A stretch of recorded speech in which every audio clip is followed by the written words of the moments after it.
They were never extinct. That was the mistake the galaxy made, believing that silence meant death, that absence meant defeat. But humanity has never been the kind to vanish without a trace. When the last Terran broadcasts went silent and the embers of Earth cooled into legend, the empires turned their gaze away, satisfied. They told themselves the problem had resolved itself, that the volatile, unpredictable species had burned out just as quickly as they'd risen. The records were adjusted, the maps erased the failed colonies, the archives stamped extinct under Homo sapiens, and the galaxy moved on. But in the deepest, darkest corners of space, where no star shone and no satellite blinked, something else was happening. The humans weren't gone. They were just getting started. The collapse had not been total. Pieces remained, fragments of outposts, drifting freighters, sealed bunkers hidden beneath ruined atmospheres. And within those fragments survivors endured. They were not many. They were scattered, isolated, hunted by the void and forgotten by the rest.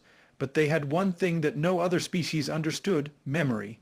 Not just the memory of who they were, but of how they had always clawed their way forward, of how every rise had followed a fall, of how survival was never gifted. It was taken, earned, dragged from the jaws of impossibility by sheer force of will. Those first years after the fall were brutal. Starvation, disease, mutiny. Whole stations blinked out in silence. Others resorted to primitive survival, turning oxygen scrubbers into holy relics, engineers into tribal leaders, AI assistants into war gods. There was no unity, no direction, just grit. But something pulsed beneath it all, something undeniable. They refused to quit. In forgotten corners of dead systems, children were born with no memory of Earth, no understanding of peace. And yet they learned to walk, to fight, to fix airlocks, to read engine schematics before they could speak in full sentences. The instinct to endure had not died, it had evolved. Humanity's rebirth wasn't beautiful. It wasn't glorious or noble. It was desperate, savage, raw, but it was real. And out of that desperation came a new kind of human, one not bound by the old divisions. No more nations, no more flags, no more pointless politics. Just one name, Terran. It didn't matter what skin color you were, what language your ancestors spoke, or what side of Earth's last war your blood had bled for. If you were human, you were Terran, and if you were Terran, you were family. They began to reconnect. First, faint signals, scratched radio bursts bouncing off asteroid fields. Then salvage operations. Broken ships turned into lifelines, parts traded like gold. One by one, the fragments of humanity found each other again. A hidden moonbase sent coordinates to a rogue mining ship. A buried data cache led survivors to a forgotten orbital platform. Slowly, carefully, they began to form something bigger than themselves. Not an empire, not a government, something deeper, a network of trust, born not from diplomacy, but from shared trauma. Every Terran alive had suffered. Everyone had lost something, and that pain became their foundation. They built in silence, not because they were weak, but because they knew the galaxy would crush them again if it knew they still breathed. They didn't raise banners. They encrypted their systems with dead languages and layered quantum scramblers across every signal. They turned stealth into art. Their ships didn't shine. They vanished. Their stations weren't seen until they were already above you. They rewrote their own biology, forged symbiotic armor, developed AI that worked as extensions of the mind, not replacements. Every advancement wasn't a step toward power. It was a wall between them and extinction. They didn't trust anyone. Why would they? The galaxy had watched them burn, had ignored their pleas, embargoed their aid, closed its gates. And when it was over, when Earth was nothing but dust, they rewrote history and pretended humanity never mattered. But humans had not forgotten. In every Terran child, stories were passed down, not of vengeance, but of vigilance. Stories of how peace is an illusion if it depends on the kindness of those who benefit from your silence. Stories that taught them to never again be dependent, to never again be deceived by diplomacy or bound by hope. They trained with a singular purpose, to never be broken again. Their military wasn't a branch, it was the culture. Every adult was a tactician, every child a potential pilot. Their simulations ran without rest, adapting with every generation. Mistakes were studied, catalogued, corrected, and all the while they watched, not out of paranoia but preparation. They mapped the trade routes of the empires that had written them off.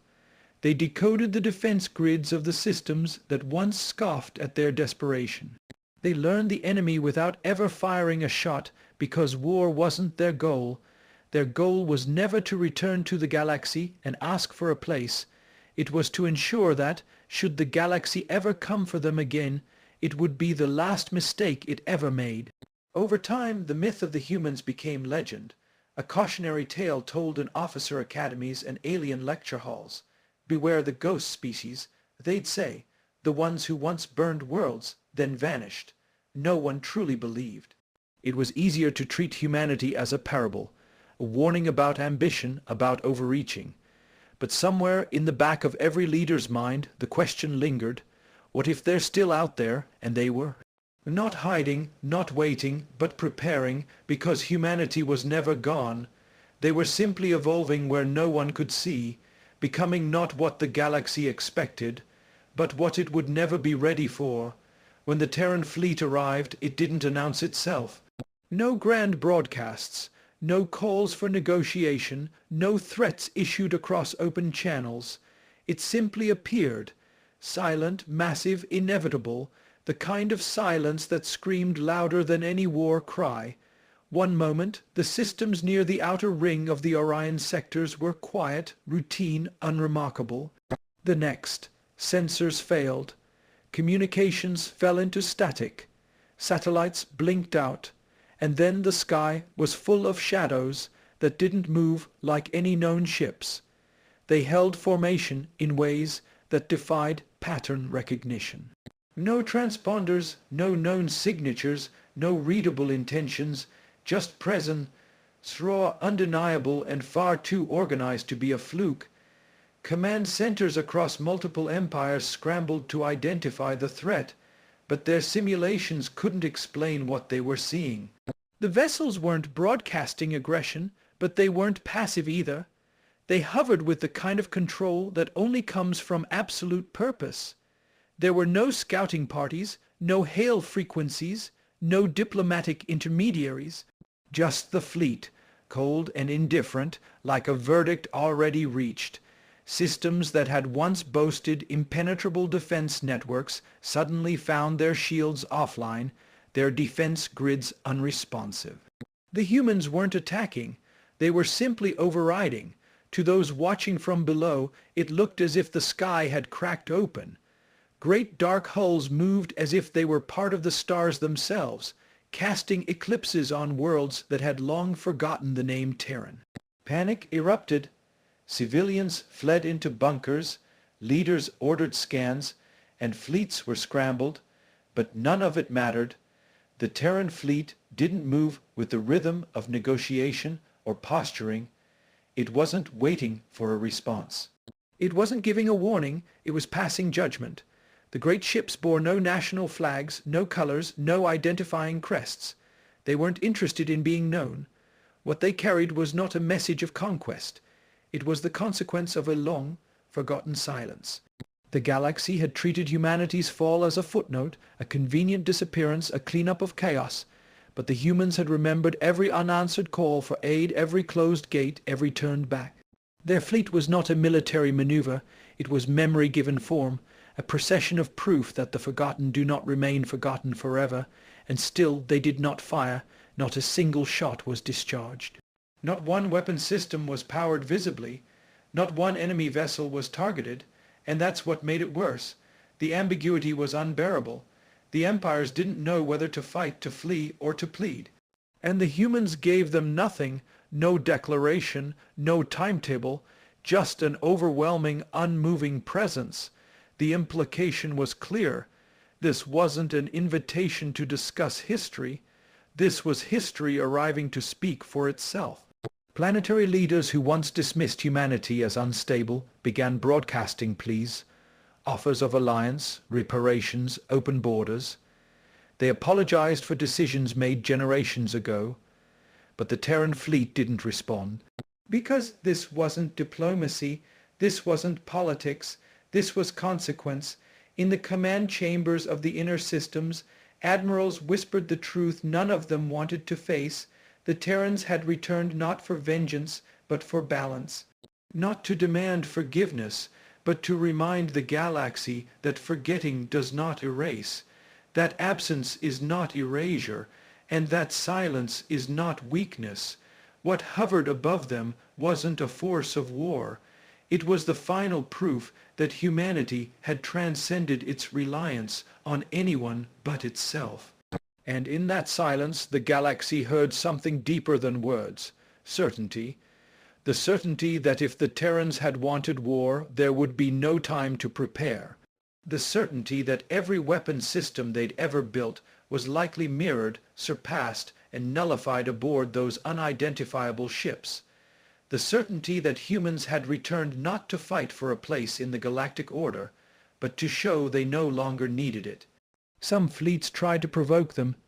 Smaller, overconfident powers launched preemptive strikes, convinced the Terrans were bluffing. None of those ships returned, not because they were obliterated in fire, but because they simply vanished. No wreckage, no signals, as if they had never existed. The message was received loud and clear. Assistance was not just futile, it was irrelevant. The Terrans weren't here to conquer. They were here to be recognized or ignored at the galaxy's peril. Across the systems, something shifted. Fear, yes, but also something deeper. Respect, sharpened by the edge of inevitability. For centuries, the galaxy had operated on the assumption that power came from position, from alliances, from heritage. The Terrans shattered that illusion. They had been erased from maps, from history, from memory, and still they returned with more power than anyone could have predicted. Power built not from privilege, but from necessity. Not from control, but from consequence. Their fleet was more than metal and tech. It was a symbol, a monument to the price of abandonment. Every vessel, every formation, every calculated pause. They weren't tactics. They were sentences in a language the galaxy had forgotten, the language of resolve, and they didn't need translators. Every empire understood, because the Terrans didn't need to speak. They had already spoken, with their absence, with their survival, with their impossible return. It became clear that the humans weren't going to ask for anything, no reparations, no apologies, no territory, because to ask would be to lower themselves back into the political games of a galaxy that once let them die. Their presence alone was enough to reset the balance, enough to make even the strongest empires reconsider their place, enough to remind every species watching that survival, when earned the hard way, rewrites every rule. The Terrans had returned not to rebuild trust, but to remove any future doubt. They had risen in silence, rebuilt in shadow, and now stood as living evidence that strength is born not from acceptance, but from absolute self-reliance. Their fleet did not demand submission, it offered a choice, adapt or be irrelevant, evolve or vanish, because the humans had done the impossible, and they had done it alone, and now the galaxy knew the myth was real. The silence had been a preparation, and the fleet was not an invasion, it was a sentence, a statement written in steel, memory, and fireless precision. Humanity doesn't knock twice.